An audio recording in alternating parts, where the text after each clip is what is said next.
Sitting with me today is the newest TUF Gaming F16 of 2025. This year models come with a new design, and ASUS has also equipped it with a new RTX 5000 series GPU.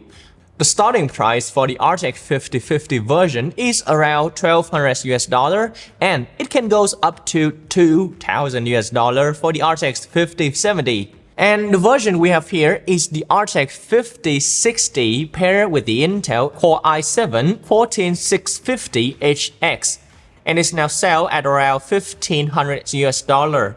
And to be honest, that's not cheap at all, especially for a lineup that used to be known as an affordable choice. But this year, things has changed completely, because now ASUS has the Gaming V16 as their entry-level gaming laptop. So the TUF F16 has been pushed into the mid-range category. In return, the machine does get some noticeable improvement, which I will be covered in today's videos. And hey, welcome back to ThinkView, and this is NK. If you're new to the channel, welcome on board. At ThinkView, we stay focused on the experience of the device. We share what we learned during the time we're using it, rather than just sharing the raw number, the specification. And hey, without further ado, let's dive in. Okay, let's start with the design, and I think that this is where most changes are. The hinge is the first big one. Instead of two side hinges like last year, the hinge is now placed inward, which makes it feel sturdier and also lay flat 180 degrees. This kind of hinge design also creates a rear hump, and personally, I love it, because it makes the whole shape look more balanced and cleaner from both the front and the back. The lid cover is also made of metal, while the rest of the chassis is plastic. And although the laptop is mostly made of plastic, it does feel heavy at around 2.3 kilograms, plus a big 280 watt power brick, which is definitely adding more weight when you're carrying around, but also very necessary for a powerful yet power-hungry CPU and GPU combo. I will talk more about this later.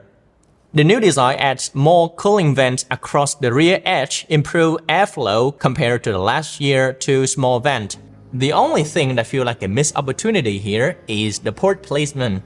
With the extended rear design, I think that ASUS should move like the power connector, like the LAN and HDMI to the back of the device. And that will help keep the cable out of the way and make the desk setup much cleaner. And speaking of connectivity, most of the I/O are on the left side. On the Intel version, there are two USB-C ports. One is with Thunderbolt 4, and the other has the USB-C 3.2 Gen 2, along with a USB-A port, an HDMI, and a LAN port. So basically, everything needed for a daily use is covered. What's even better is that the two USB-C port and the HDMI port is wired directly to the dedicated GPU, not the iGPU. On the keyboard, the key travel is up to 1.7mm, but the keyboard frame is made of plastic and not perfectly firm. And the keys are also a bit on the stiff side. When typing long document, your finger can get tired and you will take some time to get used to. The RGB here is single zone, and there is also a numpad, though it's a bit small and cramped. The touchpad is huge, almost full width of the palm rest, and tracking ability is accurate and responsive. Now for the display, it checks all must-have boxes for a gaming laptop with a 165Hz refresh rate, G-Sync support, and a 3 milliseconds response time. Color coverage is also good, which make games and other content look vivid. The only holdback here is the resolution, as it is just Full HD. On a 16-inch laptop with this specific price tag of $1,500, I think that 2.5K monitor is much more appreciated both for work and productivity. I know that Full HD is still usable, but at this price and size, 2.5K is much more better. Performance is the part that really matches the price tag.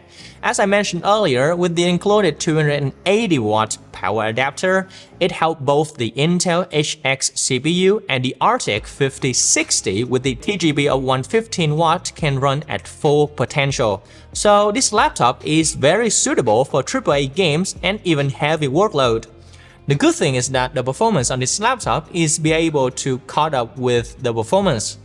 But however, at the end of the day, TUF Gaming is still a mid-range laptop, so ASUS did not give the best shot here.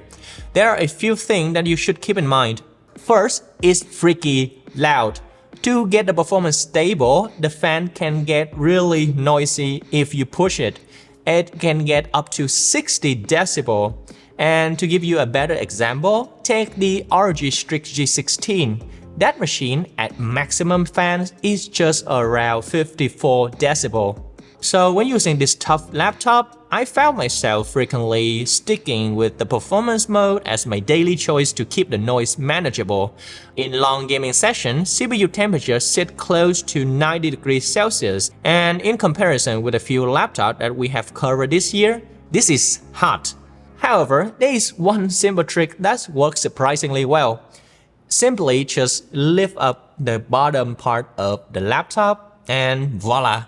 Even with a small stand or a book, the temperature instantly drops up to 8 degrees Celsius. And that tells a clear story. The internal heatsink and fans work very great, but the bottom intake design restricts the fresh airflow. So if you're planning to play game for hours, giving the bottom some more space is a quick and easy fix. Battery life lasts around 2.5 hours from a 90 watt-hour battery in light to mixed use, which is pretty bad. So if battery life matters to you, this is not the type of laptop for you.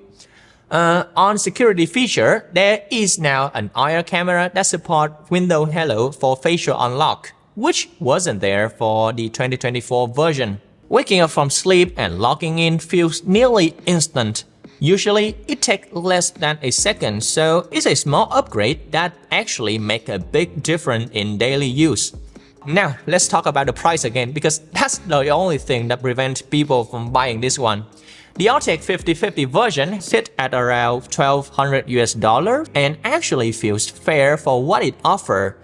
The RTX 5060 version starting at around $1,500 and is really hard for me to actually recommend because at that price tag is starting to enter the sub-premium zone, which there's a few names that at around $1,500 or $1,700. Take the Lenovo Legion 5 as an example. At around $1,700 without any discount, you will get yourself an Intel 14th Gen CPU. It has higher resolution at 2.5K display, better cooling, and a more refined design, especially come with an RTX 5070. And for me, I think that I will stay with the Legion 5 just because I feel that I will get more from what I pay for. To wrap it all up, the TUF Gaming F16 this year is a noticeable step up. The design looks more balanced, better hinge and cooling system, and the performance is genuinely powerful. It now feels like a true mid-range laptop rather than an entry-level one. But for it to really stand out on the market, this RTX 5060 needs to have a price step down a bit. But what do you think of this year's TUF Gaming laptop? Let me know in the comment section down below, okay? And don't forget to hit that subscribe button so you won't miss any upcoming videos about the latest techs. Now, thanks for watching. This is NK from ThinkView and see you guys next time.